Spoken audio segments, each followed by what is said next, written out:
determinism. The idea that everything, your thoughts, your reactions, your life path, is shaped by causes that came before you. At first, this idea can feel heavy, because it seems to remove choice. It seems to say, you are not in control. But look at it differently. If everything that shaped you was not chosen by you, then why carry so much guilt?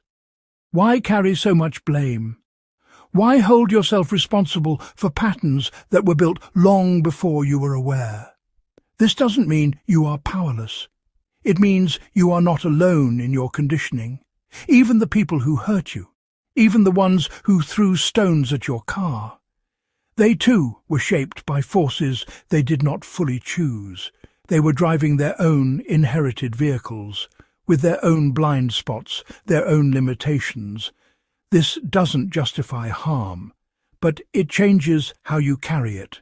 It softens the weight.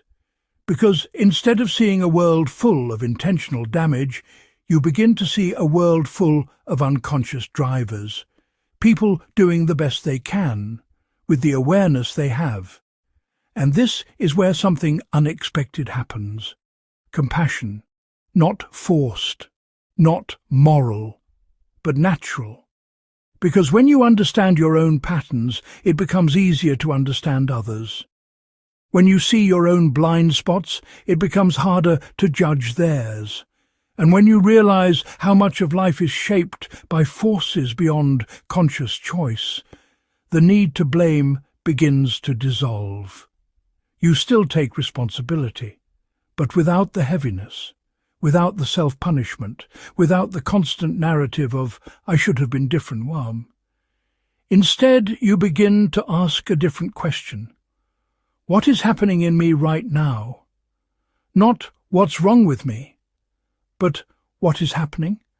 And that question changes the direction of your life, because it brings you back to awareness, back to the present, back to the driver's seat, not as someone who controls everything, but as someone who sees more clearly. And seeing clearly is everything. Because once you see the pattern, you cannot fully unsee it. Once you recognize the reaction, you cannot fully be unconscious of it.